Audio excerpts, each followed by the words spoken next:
Assalamualaikum warahmatullahi wabarakatuh.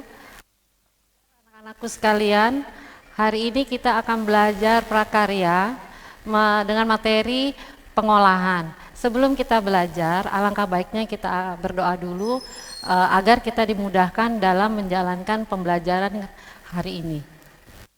A'udzubillahi minasyaitonirrajim. Bismillahirrahmanirrahim. Rabbi firli wali walidayya walil mu'minina amin. Rabbi israhli sodri wa yassirli amri wahlul uqdatam min lisani yafqahu qawli. Subhanakallahumma la ilma lana illa ma 'allamtana wa alimna ma yanfa'una wa barik lana fima 'allamtana innaka antal alimul hakim. Amin. Sebelum kita mulai pembelajaran pertama, marilah kita lihat dulu kompetensi dasar yang akan Ibu pakai untuk pembelajaran kali ini. Pengolahan hasil peternakan dan perikanan. Kompetensi yang dipakai untuk pelajaran kali ini adalah 3.1, memahami pengetahuan tentang prinsip perancangan, pembuatan, penyajian, dan pengemasan hasil peternakan, daging, telur, dan susu. Dan perikanan, ikan, cumi, udang, rumput laut yang menjadi makanan yang ada di wilayah setempat. Tujuan pembelajaran kita kali ini adalah memahami kandungan surat An-Nahl ayat 14 yang berbunyi, dan dialah Allah yang menundukkan lautan untukmu agar kamu dapat memakan daripadanya daging yang segar atau ikan. Yang kedua, memahami hasil peternakan dan perikanan setelah menyimak atau melihat PowerPoint kali. Pak.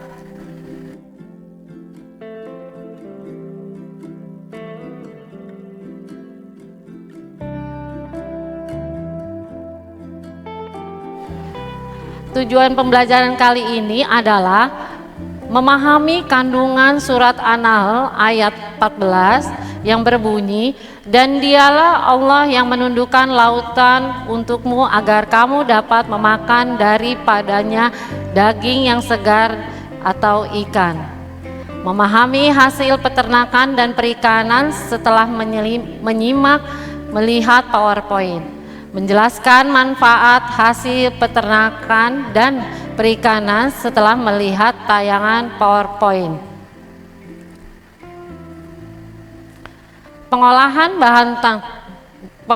bahan pangan. Indonesia merupakan negara yang sumber daya hayatinya yang sangat melimpah. Salah satunya adalah sektor peternakan. Sumber pangan hasil peternakan dan perikanan mempunyai kandungan gizi yang tinggi. Pengolahan ini bertujuan memperlambat kerusakan akibat reaksi biokimiawi yang menghasilkan produk olahan sensorik atau aroma, rasa, dan tekstur.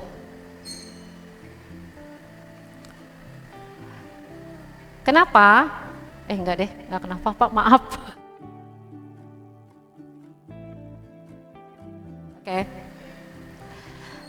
Karena bahan hasil peternakan dan perikanan yang masih mentah memiliki kandungan air yang tinggi, jadi bahan pangan cepat mudah rusak. Cara pengolahan yang benar saat digunakan agar tidak cepat basi biasanya berupa pengawetan, pembekuan, pengeringan, dan pengasapan. Sekarang kita lihat keberagaman kuliner Nusantara. Pengolahan hasil peternakan dan perikanan. Ada 5 hasil peternakan dan perikanan, antara lain ikan, daging, telur, susu, dan udang, serta cumi-cumi. Kita lihat yang pertama, ikan. Ada 3 jenis ikan berdasarkan habitatnya. Yang pertama ikan air tawar. Di situ ada contohnya ikan mas, ikan lele, ikan patin, dan gurame. Yang kedua ikan air payau. Contohnya bandeng dan kakap. Yang ketiga, contoh dari ikan air laut. Ada kakap putih, tuna, tenggiri, kembung, dan udang. Sekarang kita lihat daging. Daging terbagi menjadi 2. Yang pertama adalah daging putih yang berasal dari unggas yang berkaki 2. Contohnya ayam broiler, ayam kampung, itik, dan burung. Contoh yang kedua adalah daging merah yang berasal dari hewan berkaki 4. Contohnya sapi, kambing, kerbau. Lanjut kita ke telur. Telur adalah anakan dari unggas atau ikan yang masih dalam cangkang, yang di dalam cangkangnya itu ada makanan untuk memenuhi kebutuhannya sebelum keluar dari cangkang tersebut. Contohnya adalah telur ayam kampung, telur ayam broiler, telur itik, telur salmon, telur puyuh, dan telur bebek. Lanjut kita ke susu. Susu adalah cairan putih yang dikeluarkan dari kelenjar binatang mamalia betina, contohnya kambing, domba, kerbau, unta, atau kuda. Susu dapat diolah menjadi yogurt, keju, mentega, susu kental manis, susu bubuk, dan es krim. Ada 4 macam jenis susu, yaitu susu murni atau whole milk, susu kurang lemak, reduced fat milk, susu rendah lemak, low fat milk, susu bebas lemak, free fat milk. Kita lanjut ke udang. Udang adalah binatang perairan laut yang kecil. Udang juga sering berkelompok ke setiap tempat. Ada beberapa macam jenis udang, diantaranya udang jerebung, udang flower, udang windu, dan sebagainya. Kita lanjut ke cumi-cumi dan rumput laut. Cumi-cumi adalah sekelompok moluska hidup di laut. Cumi-cumi kaya akan kalsium, protein, rendah energi, dan tintanya dapat mencegah kanker. Contoh dari cumi-cumi ada cumi sotong, cumi karang, dan cumi balakutak. Lanjut kita ke rumput laut. Rumput laut adalah alga makroskopik yang hidup di perairan laut.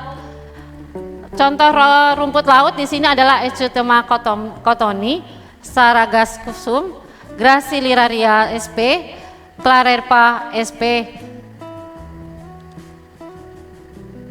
Nah, sekarang kita lanjut dengan keunikan kuliner yang ada di Indonesia. Masakan Indonesia adalah salah satu tradisi kuliner yang paling kaya di dunia dengan penuh dengan cita rasa. Hampir semua masakan Indonesia kaya dengan bumbu yang berasal dari rempah-rempah. Teknik memasak di Indonesia itu dipengaruhi melalui perdagangan yang berasal dari India, Tiongkok, Timur Tengah, dan Eropa yang terutama yang pernah menjajah Indonesia, yaitu Belanda, Portugis, dan Spanyol. Nah, inilah contoh dari hasil masakan perikanan dan peternakan. Yang pertama kita lihat, masakan dari hasil perikanan adalah contohnya cumi asam manis dan pepes ikan. Makanan dari hasil peternakan itu contohnya adalah rendang yang berasal dari daging sapi dan sate ayam berasal dari ayam atau unggas. Nah, kita punya data dari rendang bahwa rendang itu merupakan makanan terenak yang ada di dunia. Ya, melalui voting media sosial yang hasilnya rendang merupakan makanan khas dari Sumatera Barat yang menduduki peringkat pertama makanan terenak di dunia, diikuti dengan nasi goreng di peringkat kedua, dan di peringkat ke-14 ada sate ayam dari Madura yang paling enak.